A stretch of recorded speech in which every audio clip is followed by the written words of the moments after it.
Você percebe que não é mais um garoto quando precisa escolher entre ser saudável ou ir pro saco mais cedo. Pois é, pessoal, sejam bem-vindos à Vida, ao Universo e tudo mais. Eu sou Rafael Buarque Montenegro e hoje vamos cuidar da saúde. Roda a vinheta.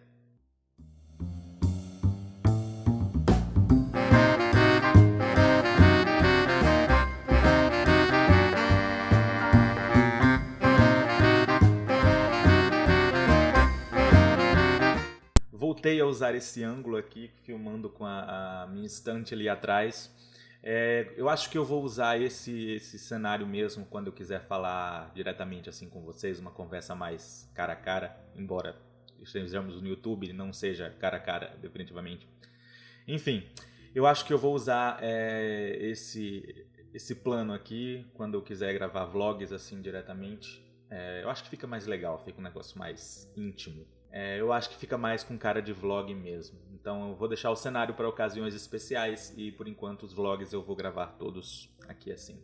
O tema desse vídeo, como eu já falei, é saúde porque eu decidi cuidar da minha. E bom, com um pouco de atraso, mas antes tarde do que nunca, não é verdade? E é engraçado que muitas vezes nós que somos jovens não ligamos muito para a saúde.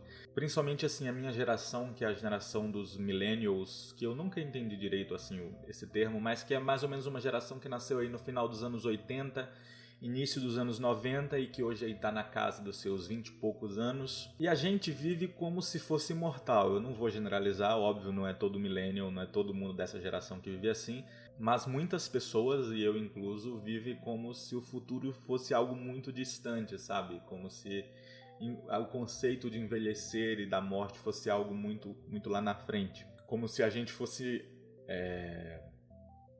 invulnerável, como se a gente nunca pudesse ser atingido por nada. Até que chega um momento em que o corpo começa a dar os sinais de que, bem, tudo tem seu preço. Não que eu vivesse loucamente, chapando a cara toda semana, nada contra quem faz isso, mas eu não vivia assim. Eu não bebo, não fumo, não comia carne vermelha. Como eu fui criado num lar evangélico, meus pais eles são adventistas do sétimo dia e nessa igreja especificamente se fala muito sobre a questão de saúde, de cuidar do corpo, essas coisas.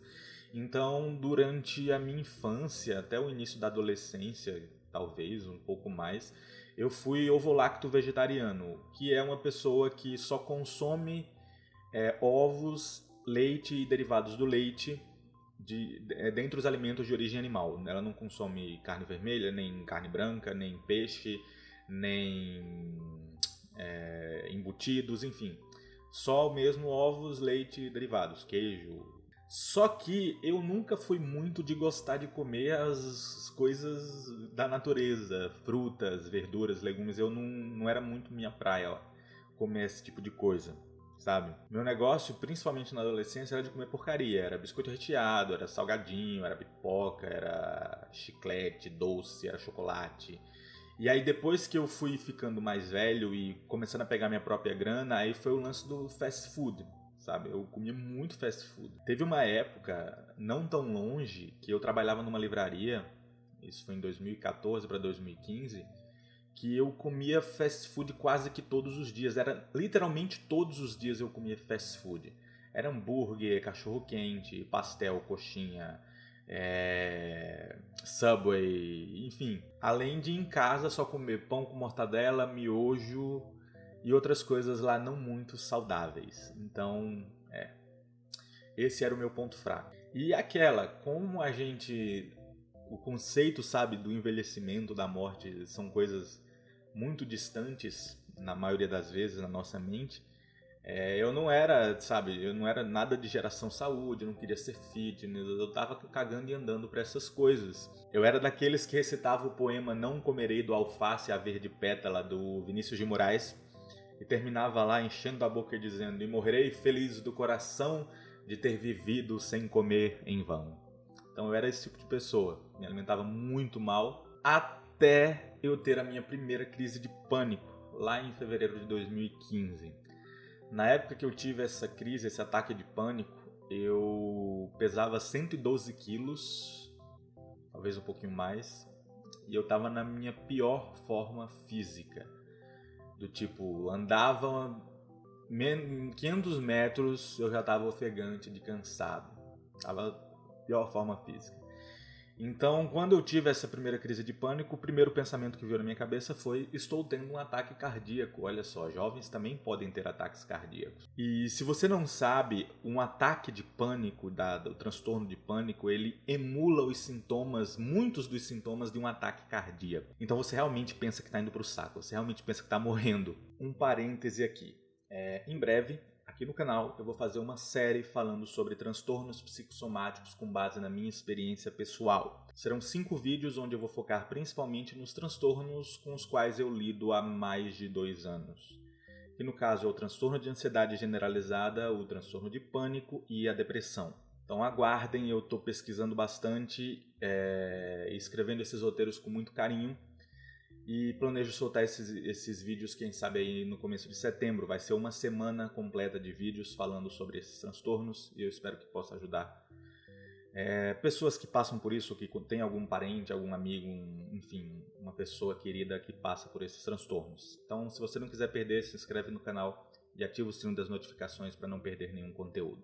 Voltando, como eu achei que estava tendo um ataque cardíaco de verdade, eu fiz um monte de exames assim que eu pude. Eletrocardiograma, ecocardiograma, teste de esteira e, bom, eu tô aqui, não tinha nenhum problema no meu coração.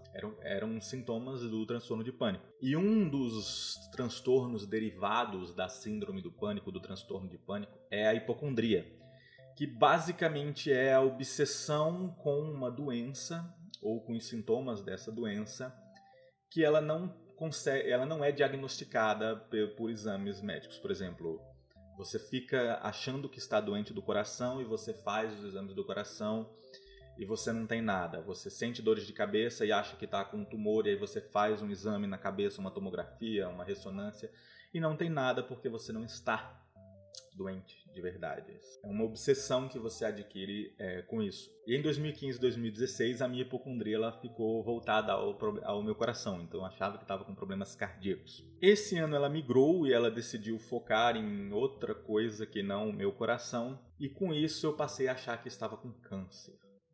Só esse ano eu já me imaginei tendo os sintomas ou pensando que estava com 7 tipos de câncer diferentes. Pois é. Só que às vezes a hipocondria ela tem um leve fundo de verdade. E não, eu não estou com câncer. Ao menos o médico me disse que eu não precisava me preocupar com isso agora. Basicamente eu sinto dor e queimação na região do estômago, da boca do estômago aqui na barriga, pouco abaixo do final da caixa torácica. E queimação também por toda essa região aqui assim. Pega a garganta até o estômago, o esôfago também. E eu sinto essa queimação e essa dor no estômago há uns 6 anos. 5, 6 anos. E eu já tomei remédio para gastrite, eu já tomei não sei quantas caixas de omeprazol, já tomei ranitidina. E melhorava, piorava, melhorava, piorava. Tinha época que eu tava melhor, tinha época que eu tava pior. Só que esse ano, assim, no último mês pra cá, de um mês e pouco pra cá, isso ficou mais complicado.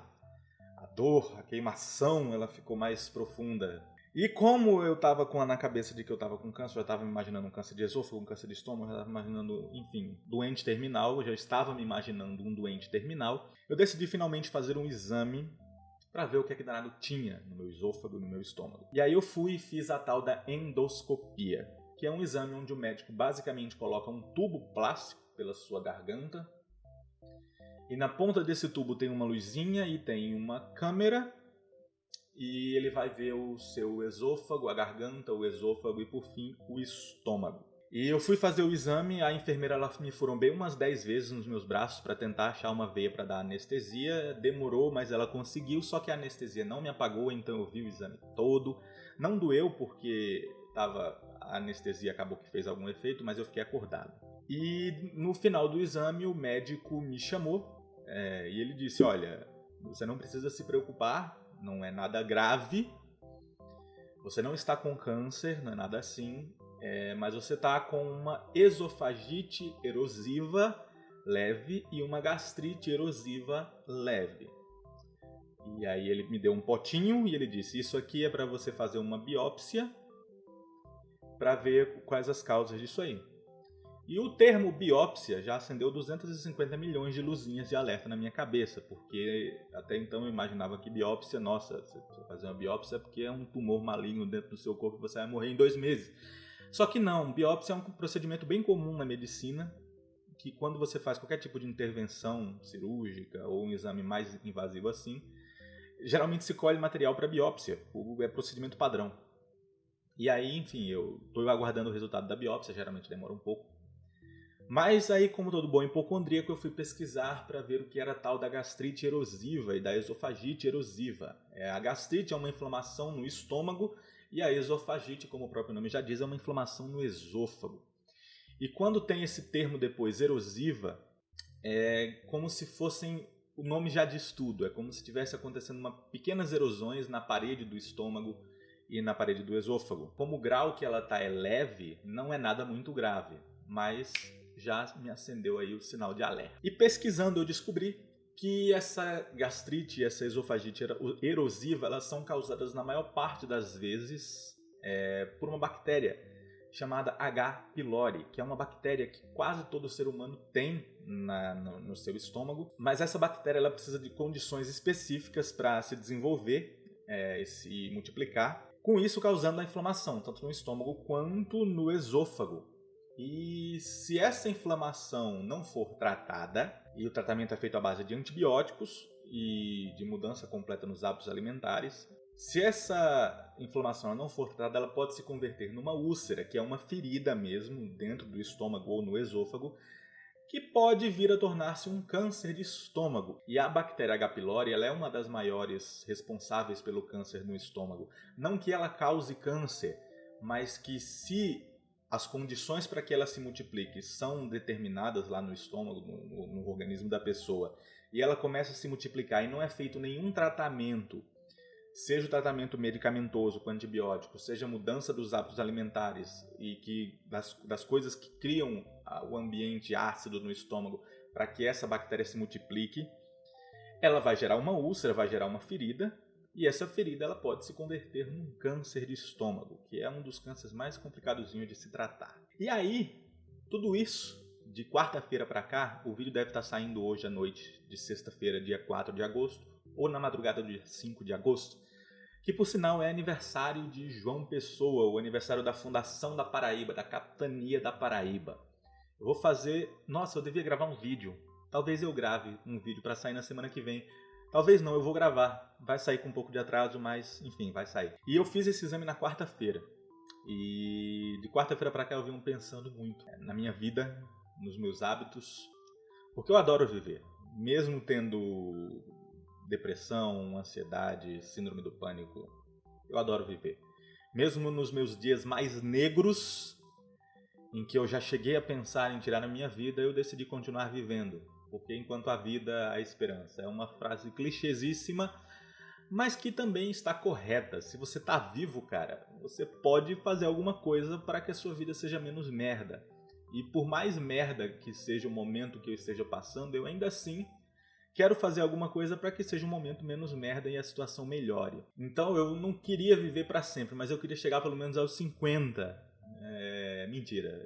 Se eu puder chegar aos 90 com lucidez, eu quero, porque eu tenho muita história para contar. Eu tenho muitos livros para escrever e eu não quero morrer cedo. Acho que ninguém quer, ninguém em sã consciência quer, ou talvez algumas pessoas queiram. Enfim. Como eu não quero morrer cedo, eu decidi que eu vou fazer o que estiver ao meu alcance para que isso não aconteça. Você não tem controle sobre isso. Você pode sair, ser atropelado, ou levar um tiro, ou pegar um ônibus e o ônibus bater e cair numa ribanceira, ou o avião que você tá cair, mas são coisas que você não controla. E às vezes tem doenças que por fatores genéticos elas vão acontecer independente de você ter uma boa alimentação ou não. Mas eu decidi que, o que tiver ao meu alcance eu vou fazer para que eu possa ir viver um pouco de tempo a mais para contar as histórias que eu quero contar, fazer muitos vídeos para o YouTube, me formar, enfim, muitas coisas. E se para eu viver um pouco mais eu preciso cortar os alimentos que fazem mal ao meu estômago e ao meu esôfago, para mim isso é um preço barato a se pagar. Se para isso acontecer inclui aí eu perder um pouco de peso, eu me alimentar melhor, eu praticar atividade física, eu ser mais relax, procurar me estressar menos, viver mais de boas com a vida, é um preço barato a se pagar quando eu comparo isso aos livros que eu quero escrever, aos países que eu quero conhecer, às pessoas que eu quero conhecer, enfim, as coisas, as possibilidades que eu tenho pela frente. Então, é um preço barato a se pagar. E aí eu decidi cuidar da minha saúde. Eu já cortei todas as porcarias, biscoito recheado, salgadinho, fast food, pipoca, enfim, embutidos, essas porcarias eu cortei. E eu vou cortar também outros alimentos que fazem mal ao estômago, como café, cevada, chá preto, refrigerantes, embora eu não beba refrigerante, suco em pó, aqueles suco de caixa que tem aqueles conservantes que fazem mal, queijos muito gordurosos, frituras, alimentos gordurosos no geral, eu vou cortar. Algumas dessas coisas eu vou cortar definitivamente do meu cardápio, outras eu vou cortar aí por um período de uns 10 meses, um ano, e depois um pouquinho ali, um pouquinho aqui, mas sem exageros. Vou voltar a fazer minhas caminhadas, praticar minha atividade física, melhorar minha alimentação, incluir aí as verduras e as frutas e os legumes e as hortaliças que eu não curto muito, mas que são necessários para que eu possa ter mais qualidade de vida, para que a minha mente possa estar mais limpa, o meu corpo possa estar mais limpo, para que eu possa, enfim, realizar os projetos que eu quero realizar. Então, se para isso eu preciso dar um tempo agora e cuidar mais de mim, é o que eu vou fazer, para que eu possa ter mais tempo para tocar esses projetos. Porque saúde física e saúde mental são bens preciosos demais para a gente perder por pouca coisa. Bom, é isso. Esse vídeo ele foi meio que um desabafo e um incentivo, um conselho que eu deixo aí para você que está assistindo. Não deixe para cuidar da sua saúde física quando você receber um alerta desses. Não deixe para cuidar da sua saúde mental quando você tiver que tomar antidepressivos e ansiolíticos para conseguir dormir, como eu ainda faço. O alerta que eu recebi, ele foi leve, ele é reversível, ele é tratável, então eu vou fazer isso.